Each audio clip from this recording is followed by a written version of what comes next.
불교에 보면 석가모니의 가르침 중에 이걸 가르침이라고 표현하는 게 맞는지 모르겠지만 천상천하 유화독존이란 말이 있어요. 천상천하 유화독존, 아마 다들 들어보셨을 겁니다. 그 이야기.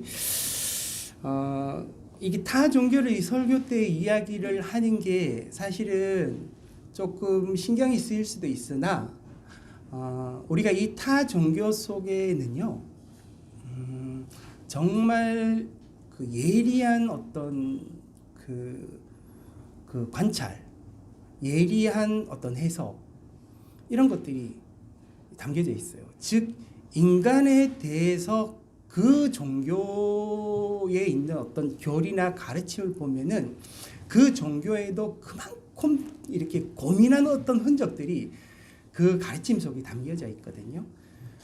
그것이 이제 결론이 되지는 않습니다. 허나 인간을 이해하고 세상을 이해하는 데에는 그 가르침에 정말 예리한 부분들이, 어떤 통찰력들이 담겨져 있어요. 그래서 저도 이 단어가 어제 이렇게 설교 준비하면서 불현듯 이렇게 생각이 나는 거예요. 정말 예리한 어떤 관찰, 어떤 통찰력이 여기에 담겨져 있구나, 이런 생각이 들었어요. 천상천하 유화독존. 이게 이제 많은 사람들에게 회자되기도 하고요. 또 많은 사람들이 스스로 이렇게 공감하기도 합니다. 일반적으로 이렇게 세상 사람들이 이걸 들었을 때 1차적인 오해는 이렇게 들릴 수도 있어요. 이게 석가모니가 되게 오만해서 혹은 교만해서 이 천상천하에 자기 혼자 존재한다. 아주 이게 아주 교만한 소리다. 뭐 이렇게 쉽게 이야기하는 사람들도 있어요. 근데 실제 그건 아닙니다. 이 불교의 어떤 가르침에서 이 단어, 이 말이 이제 의미하는 거는요, 이거예요.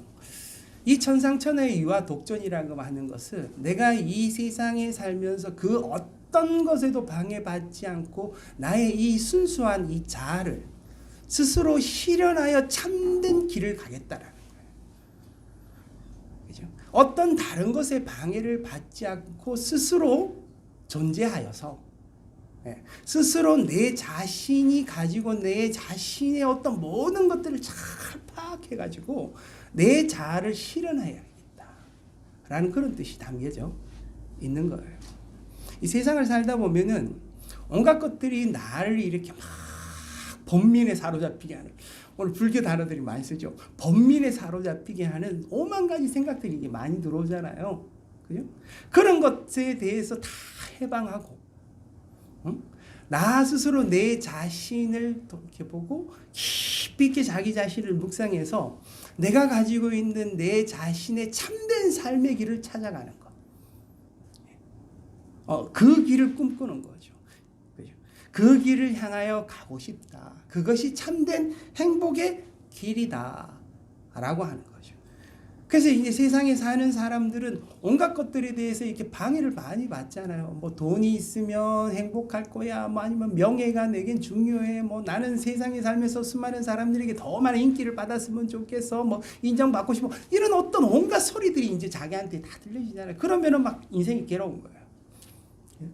그런 어떤 괴로움에서 벗어나기 위해서는 내 세상에서 모든 것들을 다 벗어버리고 내 스스로 내 안에 있는 가장 소중한 것들, 이걸 찾아서 내 자아를 실현해야 된다. 뭐 이런 가르침이 이 속에 이제 담겨져 있는 거죠. 그러니까 이게 현대인들에게는 굉장히 이렇게 공감되어지고, 그래, 맞아. 내 자신을 찾아야 돼. 내 자아를 찾아야 돼. 내 자아를 실현해 나가야 돼. 뭐 이런 어떤 의미들로 다가오기 때문에 많은 사람들에게 공감되어지기도 하고 회자되어지기도 하는 이야기예요. 허나 참 그 길이 이제 힘든 거죠. 살아보면. 그죠?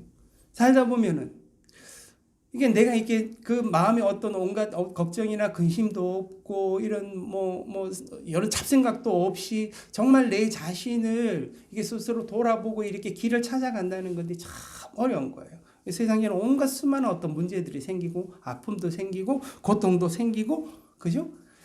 때때로 이렇게 살면서 내 안에 나타나는 세상과 나, 주변의 사람들과의 살면서 나타났던 상대적 박탈감, 또 내가 안에 이렇게 자존심이 상하는 어떤 여러 가지 환경과 말들, 이야기들 이렇게 들으면 자꾸 내 자아가 이렇게 굳게 세워지는 게 아니라 어떻게 돼요? 자꾸 무너지는 거죠. 이게 내 자아를 이게 굳게 세우고 싶은데, 그런데 그게 안 되는 거예요. 이게. 자꾸 그런 것들이 내 안에 이렇게 자꾸 무너지는 거예요. 자꾸 무너지고. 그러니까 그 스스로 자기 자신을 이렇게 세워나가는 게 힘든 거예요. 그죠? 힘든 거예요. 그리고 또 한 가지는 이런 거죠. 요즘 이렇게 연말이 되면은요, 이제 어르신들하고 이렇게 같이 이제 다니다 보면 어르신들이 이제 주로 하시는 말들, 1년 참 빠르다. 이런 이야기. 고생, 그죠? 1년 참 빠르죠. 1년 참 빠르다. 벌써 1년 지났네. 뭐 이러면서 이야기를 이제 하시거든요. 1년 참 빠르다. 그러면서 한 번 더 덧붙이는 말은 나이가 들면 들수록 더 빠르다. 라고 이제 이야기를 하시는 거예요. 그래서 저도 이제 맞장구 친다고. 맞아요, 어르신. 정말 1년 너무 빠른 것 같아요. 저도 벌써 이렇게 훌쩍 벌써 1년이 다 지나가 버렸네요. 진심으로. 그렇잖아요. 그런 생각이 들죠. 1년이 다 지나버렸네요. 그러니까 어르신이 콧방귀를 끼면서 젊은 사람이 왜 그래? 젊은 사람이 왜 그러냐고? 젊은 사람, 나이 더 들어봐. 나 얼마나 빠른지 몰라. 그러니까 나는 아직 젊다는 거예요. 젊은 사람이 그렇게 빠르다고 이야기하면 안 된다는 거죠. 그죠? 저는 제 생각에는 제 인생이, 제 시간이 엄청 빠르다고 생각이 들었는데, 지나고 보니까, 근데 어르신 생각에 아직도 젊다는 거예요. 나이가 더 들면 더 빠르다라는 거예요. 더 빨리 휙휙휙 지나가 버린다라는 거죠. 휙휙휙 지나가 버리는 거예요. 어디를 향해? 그 끝을 향해. 휙 가버리고, 휙 가버리고, 휙 가버리는 거예요. 그 어르신들이 연세가 어느 정도 되셨으니까, 이게 하루 한 해가 지나면 지날수록 정말 이게 인생이네. 이게 잘 살든 못 살든 그냥 휙 지나가는 인생처럼 느껴지시는 거죠. 벌써 이제 인생이 툭 지나가 버리는 거구나. 이런 생각이 드는 거죠. 그게 이제 인생이라면 전도서가 이야기를 하잖아요. 그죠?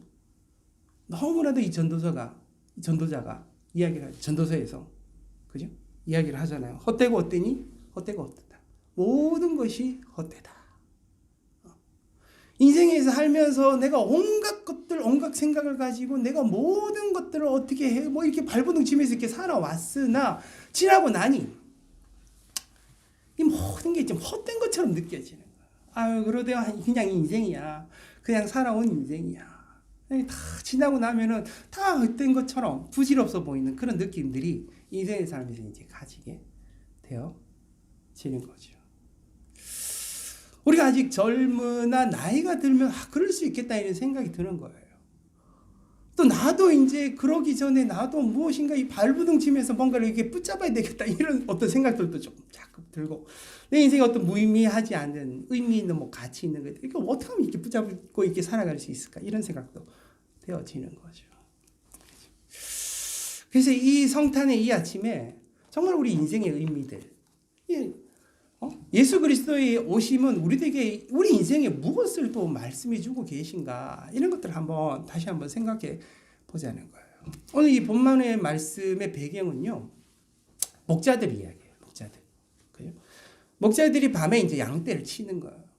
양떼를 이제 치는데, 양들이 이제 밤에 이제 밖에 있으면 이렇게 맹수나 이런 것들이 와서 이제 막 데려갈 수도 있고, 양들이 혼자 이렇게 삐쳐 도망갈 수도 있고 하니까 밤에 양들을 이렇게 목자들이 이제 모여가지고 지키고 있는 이 와중에 갑작스럽게 어떤 일들이 벌어집니다. 그죠? 그게 이제 9절을 보면 이렇게 말씀하고 있어요. 8절부터 보면 그 지역의 목자들이 밤에 밖에서 자기 양떼를 지키더니 주의 사자가 곁에 서고 주의 영광이 그들을 두루 비침에 크게 무서워하는지라. 이게 그때의 배경이에요.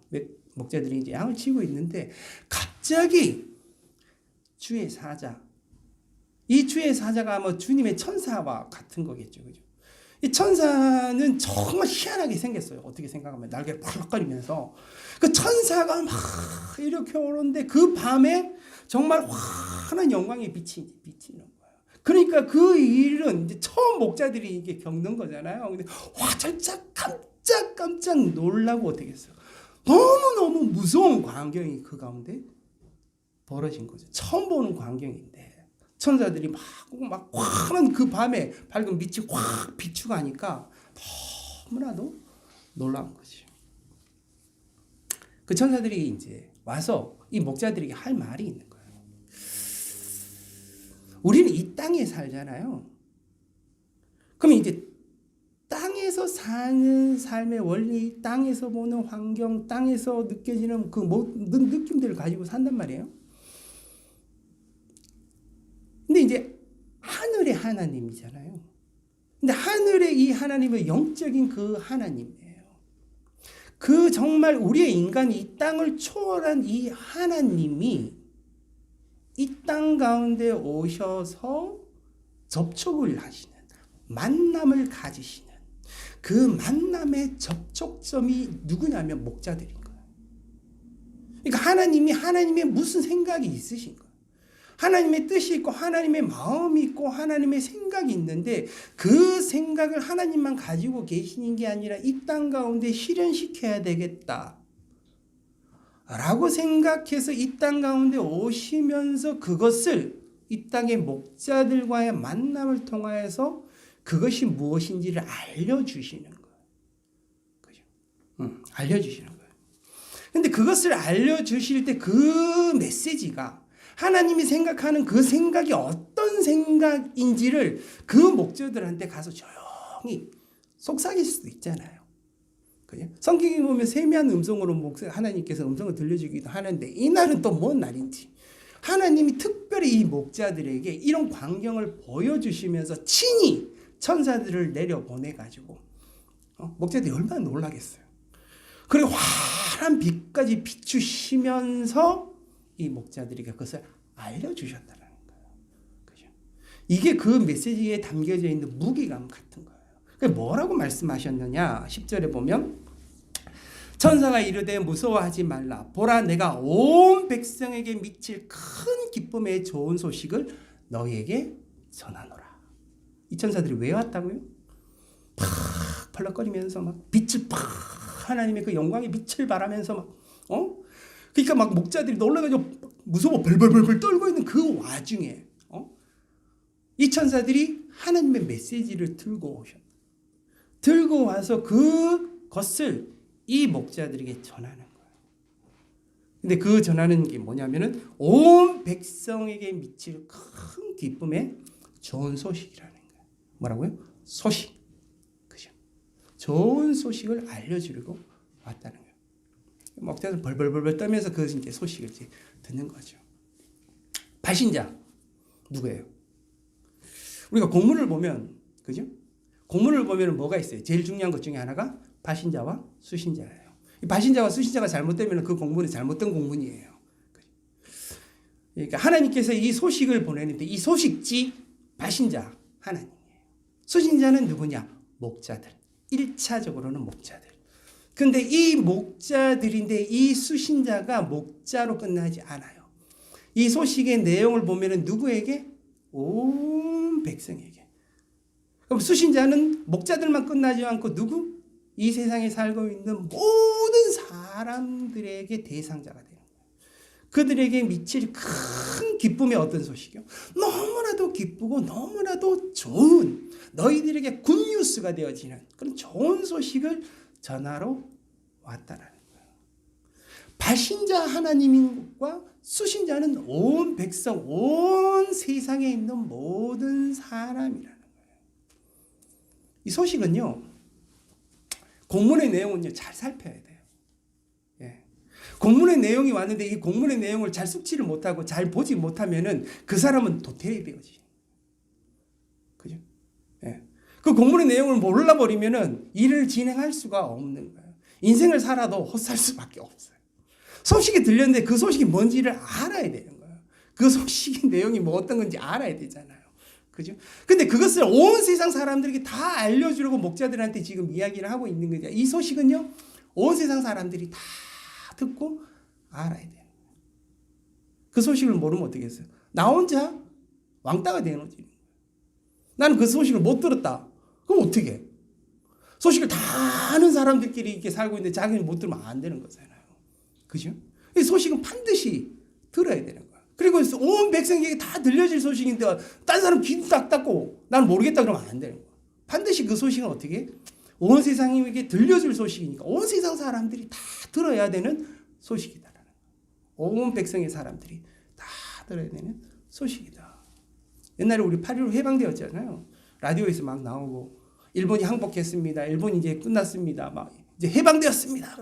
막 동네 사람들이 마을마다 나가서 해방되었다 막 떠들고 막 그랬잖아요. 그죠? 막 그랬잖아요. 해방 때. 근데 말요. 그게 큰 기쁨의 좋은 소식인데 어떤 사람은 골방에 처박혀가 난 모르겠다. 그 소식을 못 들어. 그 사람은 여전히 뭐로 사는 거예요? 일본의 노예로 식민지로 사는 거예요. 그 사람은 그 소식을 못 들어버리면. 이해가 되십니까? 소식을 들어야 그 소식을 같이 누리고 기뻐하고 그것이 무엇인지 함께 누리면서 이렇게 살아갈 수 있는 건데 못 들으면 뭐예요? 자기는 여전히 그 골방에 처박혀가지고 식민지처럼 살 수밖에 없는 거예요. 그죠?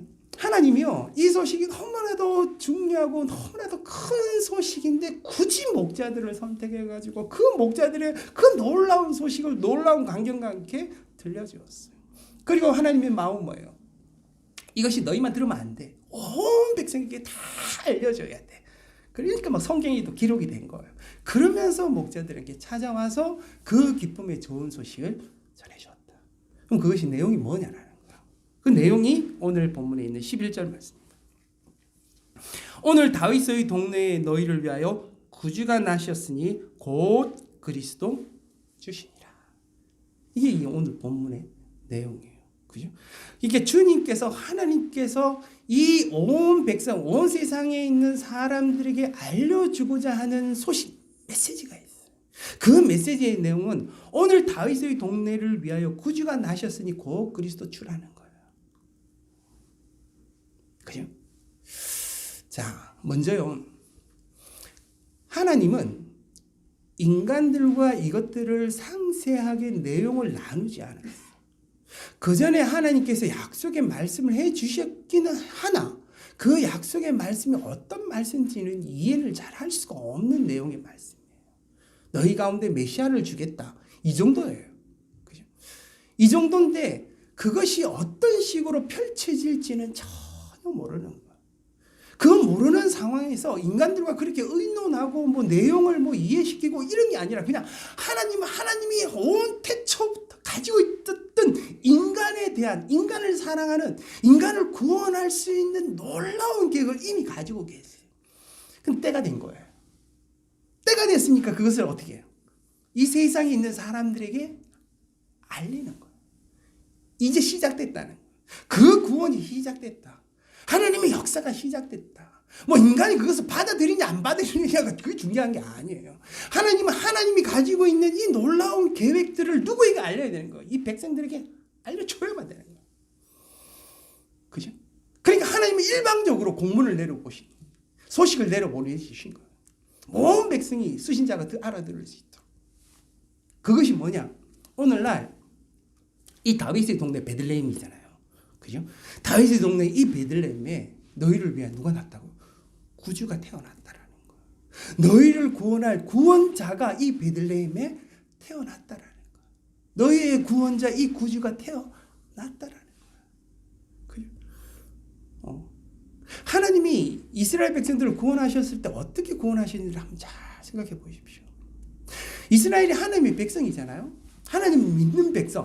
하나님은 우리의 왕이시고 하나님은 우리의 신이시며 하나님은 우리를 사랑하시고 우리를 구원하실 분이시야. 그러면서 그들은 정말 오랫동안 하나님을 믿어왔던 백성들이에요. 이스라엘이.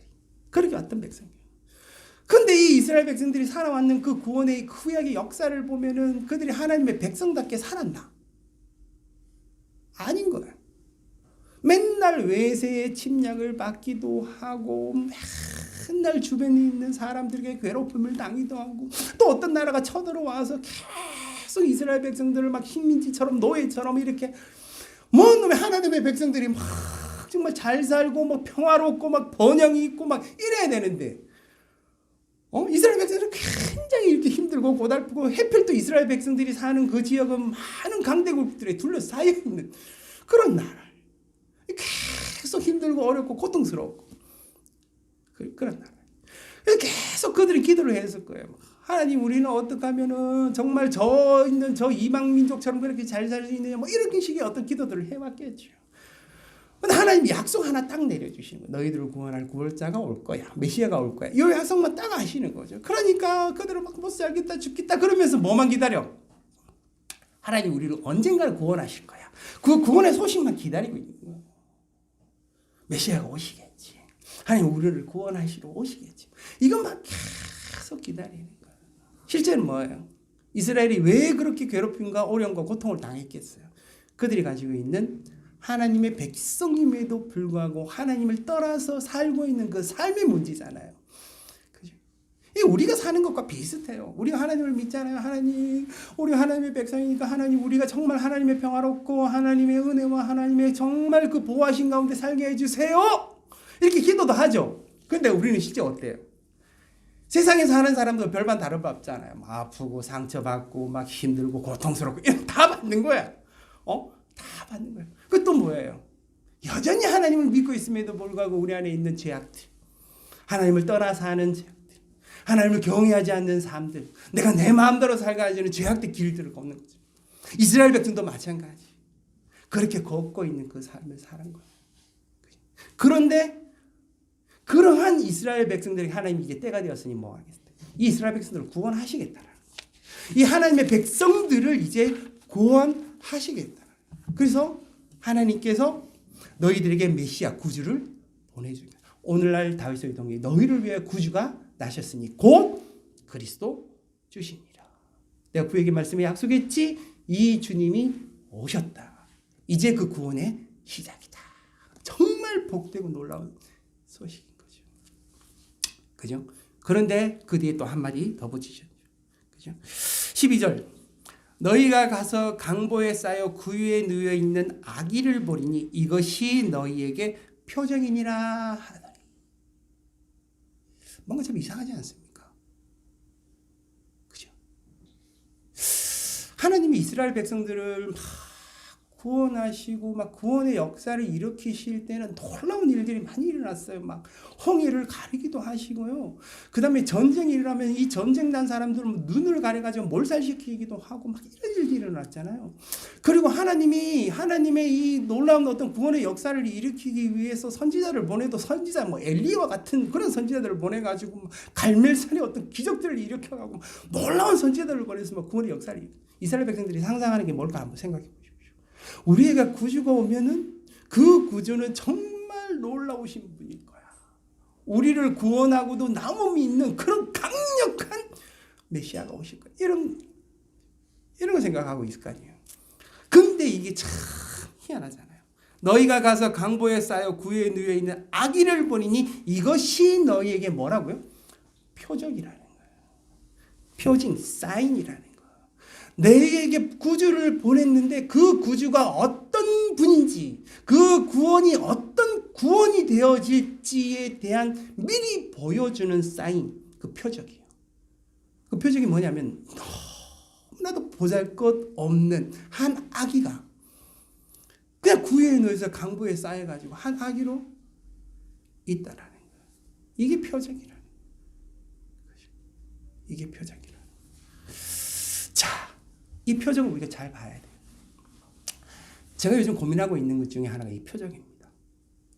우리 하나님을 믿는데 하나님이 우리를 사랑하고 우리를 구원하시는 그 표적은 어디에 있습니까? 내가 하나님을 믿으면 하나님을 믿는 그 믿음의 역사가 내 안에서 나타나든지 아니면 내 주변에서 나타나야 되지 않을까요? 우리가 예수 그리스도를 믿으면 내 안에 정말 믿음의 어떤 강력한 믿음의 어떤 역사들이 내 안에 있든지, 그죠? 그래야 뭐 하나님이 오늘 믿는 믿음의 표적들이 있어요. 우리 여기 청소년들이 있잖아요. 잘 보세요. 여러분 하나님 믿고 싶잖아요. 우리가 교회에 오고 뭐 하나님을 믿어야 된다고 그러고 또 교회 와서 예배도 드리고 뭐 찬양도 하고 우리가 기도도 하는데 난 믿음이 자꾸 없는 거예요. 난 청소년 이 시절에 정말 하나님을 믿는 믿음의 마음들이 이게 더 커져야 되는데 근데 그 믿음에 뭐가 필요하냐? 하나님의 역사가 필요한 거예요. 즉 이 표적이요. 그렇지 않아요? 하나님이 우리가 이 땅 가운데 살면서 이 땅에 이 백성들이 하나님을 믿는데 하늘에 하나님의 이 강력하고 놀라운 이 표적들을 우리가 경험하면 거기에 압도되어서라도 예수 그리스도를 안 믿을 수가 없거든요. 그 표적들이 우리 안에 있고 그 표적의 역사들이 우리의 믿음들을 또 만들어가는 부분. 그 표적을 구하는 거죠. 그죠? 그 표적을. 하나님이 이 땅 가운데 역사하시는 그 표적을 우리들이 구하고 하는 거예요. 근데 하나님이 이 예수 그리스도의 탄생으로 보여주시는 이 표적은 뭐냐? 너무나도 연약한 강보에 쌓여있는 악의로 그 표적을, 그 구원의 표적을, 그 구원의 하나님의 역사의 그 강력한 역사의 표적을 그 악의 예수로 보여준 거예요. 이게 뭐냐라는 거예요. 이게 정말 이게 중요한 부분이에요. 이게 악의 예수지만요, 너무나도 강력한 겁니다. 만왕의 왕이시고 창조주이시고 절대자이시고 주권자이시는 이 세상, 이 온 우주를 주관하시는 하나님이에요. 그 하나님이 인간을 너무 사랑해. 인간을 너무 사랑하셔서 이 인간을 구원하시는 유일한 길을 그분이 계속해서 계획하시고 철저하게 그 모든 계획을 가지고 내리신 결론이 이거예요. 이 땅 가운데 하나님 그분이 인간으로 오시는 것, 성육신 하시는 것, 이거란 말이에요. 그 전에 하나님이 놀라운 역사를 막 불같이 막 이렇게 일으키시고 하나님이 어떤 그 선지자들을 통해서 막 구원의 역사를 일으켜 가신 그런 하나님. 근데 그걸로 이스라엘 백성들이 변화되지 않아. 그걸로 이스라엘 사람들이 어떻게 구원받을 수 있는, 하나님의 백성들이 구원받을 수 있는 길이 없는, 여전히 죄악 가운데 있는. 그들을 구원시킬 수 있는 유일한 길은 뭐냐면 하나님이 이 땅 가운데 인간이 되어서 오시는 수밖에 없는. 인간이 가지고 있는 제한적 공간, 그 제한적 공간 속으로 오셔서 인간이 되어지는 그 너무나도 어쩌면 하신이 인간이 되어지는 그 비천함이라고 그러잖아요. 그 비천 가운데로 내려오시는 방법밖에 없다. 하나님이 선택이에요. 그것이 뭐다? 하나님이 인간에게 보여주고자 하는 표적이란 말이에요. 하나님이 목자들을 선택하신 이유도 마찬가지. 그냥 이제 주변에 있는 그냥 그 흔한 사람들이에요. 뭐 어떤 왕도 아니고 어떤 유명한 사람들을 통해서 하나님께서 메시지를 주는 게 아니에요. 그냥 인간이 사는 그 목자들이에요. 우리가 흔히 볼 수 있는 사람 중에 한 명이 목자예요. 그 목자를 선택해가지고 하나님의 메시지를, 그 표적을 보여주시는 거예요. 무엇을 보여주고자 하느냐? 내가 인간으로 너희 가운데 왔다라는. 이걸 뭐라고 하냐면 임마누엘이라고 그래요. 하나님이 우리와 함께 계시다. 하나님이 인간으로 이 땅 가운데, 이 땅에 있는 인간, 이 백성들 가운데 가까이 함께 하시는 것을 보여주는 거예요. 이게 표적이에요. 이게 구원의 표적이에요. 그죠? 그것이 우리에게 너무나도 중요하기 때문에 하나님은 그 표적으로 아기 예수로 오셔가지고 너희들을 구원하실 것들을 보여주는 표적 가운데로 오신 거예요. 아기 예수님이 우리 구원의 정말 중요한 핵심이 되어는 그 표적이 돼요. 하나님이 인간이 되어 오셨다. 그 예수 그리스도 만왕의 왕이신, 그냥 한마디면은 그냥 게임 끝나는, 이 세상을 심판을 또 하실 수 있는 그런 분인데, 인간을 구원할 수 있는 유일한 그는 그 하나님, 절대자 하나님 인간이 되는 수밖에 없는 그 연약한 아기 예수로 인간의 몸을 빌어서 태어나는 그 모든 과정을 겪으면서까지 10달 동안 그 여자의 몸속에 들어가 있잖아요. 그리고 이제 탄생하는 정말 예수님이, 그 만왕의 왕이신 그 아기 예수가 인간이 되어지는 그 과정을 통하여서 너희와 함께 있다라는 것들을 그 목자들과 그 모든 만백성에게 표적처럼 보여주는 거예요. 이것이 뭐다? 너희의 구원이라는 거예요. 너희가 구주 되신 그 하나님이 무엇인지 보여주시는, 너희의 구원의 길이 어디 있다라는 것들 그들 가운데 보여주시는 임마누엘의 하나님. 그죠? 자, 이제 우리예요. 마지막으로 우리를 보면요, 우리가 인간 세상을 살면서 우리가 받아야 될, 우리가 가지게 될 소망의 핵심,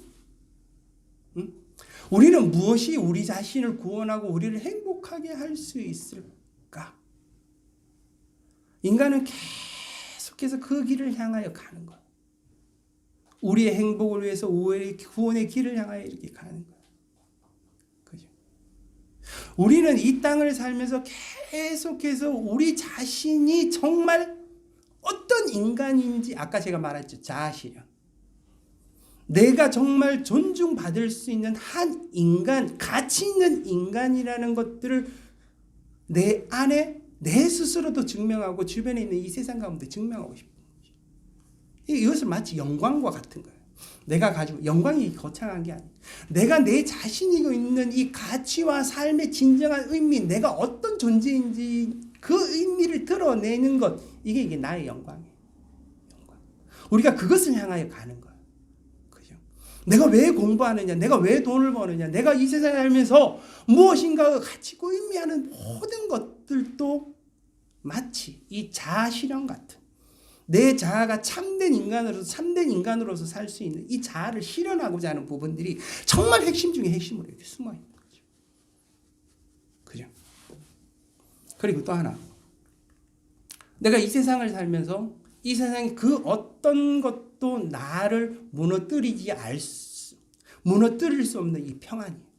내가 내 자신에게 있는 내 내적인 이 평안. 아무리 내 세상이 나를 자존감을 무너뜨려도 내가 물러서지 않을 수 있는 내 자아, 무너지지 않는 이 자아, 이 내적인 이 평안, 이 평안을 내가 소유하고 싶어. 그죠? 이 영광과 평안이라는 말이 오늘 이 본문 속에도 나옵니다. 이 영광과 평안이 인간이 추구하는데, 인간의 인생을 살아가는데 행복에서 정말 핵심적인 요소이기도 합니다. 그런데요, 이 영광과 평안이 인간이 아무리 노력해도 스스로 가질 수 있는 게 아니라는 거예요. 인간이 죄가 있기 때문에.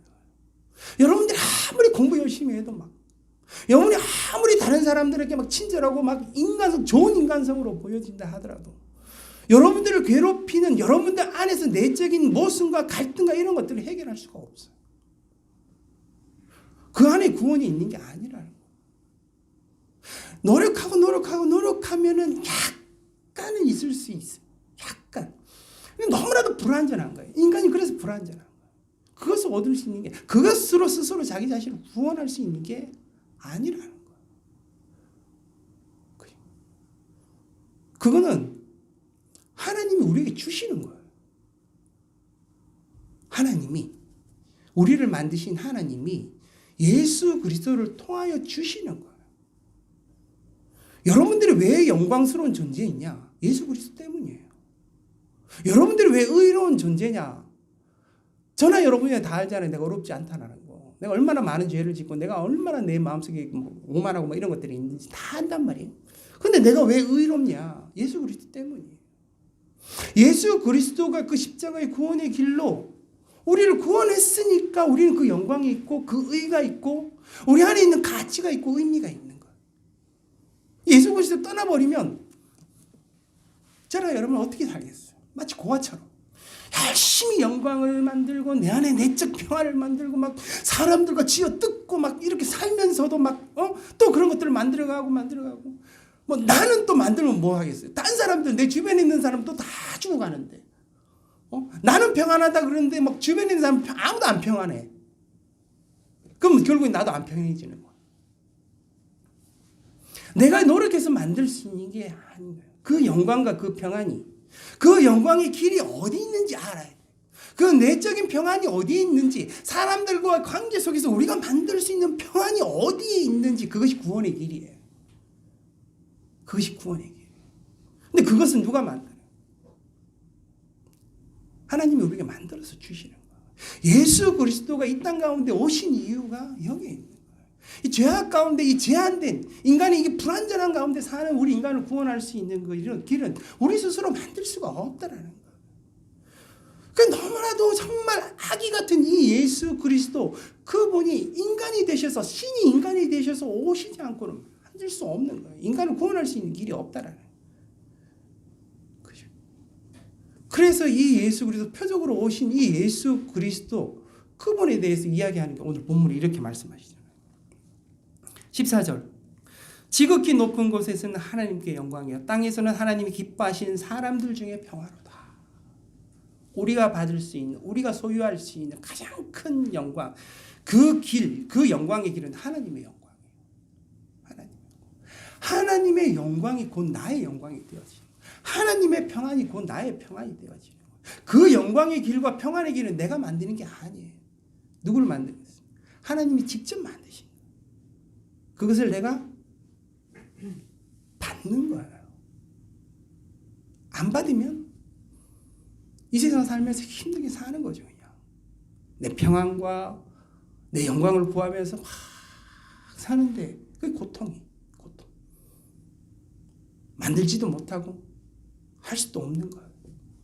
하지만 내가 이 예수 그리스도를 믿음으로 받아들이면 내 존재 이유도, 내 삶의 가치도, 내가 살아야 될 모든 삶의 영광도 소망도 그 안에 있다라는 거예요. 하나님이 이미 예수 그리스도를 통하여 만들어 놓으신 영광을 내가 소유하면 내 안에 해방이 있어요. 내 안에 내 자아를 무너뜨리는 그 어떤 것도 나를 무너뜨릴 수 없는 하나님의 주되심, 예수 그리스도의 주되심의 평안이 있어서 무너지지 않는 거예요. 무너지지 않는 거예요.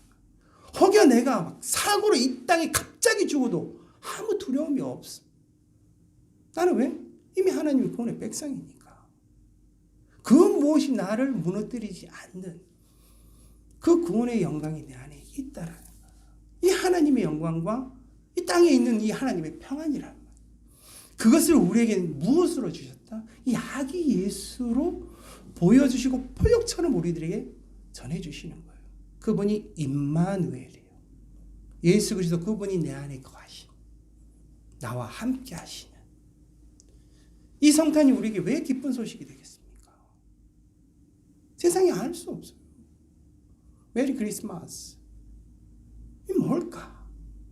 예수 믿는 사람들에게 있는 놀라운 이 영광과 평안이 우리에게 있으면 그것을 누리며 살아갈 수 있는 거예요. 그래서 우리는 경배하며 사는 거예요. 누구를? 주님을. 주님이 다 하셨습니다. 내가 한 거는 아무것도 없어요. 나의 영광은 내가 어떻게 해서 만드는 게 아닙니다. 나의 영광은 하나님의 영광. 나의 평안은 하나님의 평안이에요. 그냥 하나님이 예수 그리스도를 통하여 만들어 주셔서 우리들에게 그냥 은혜를 주신 거예요.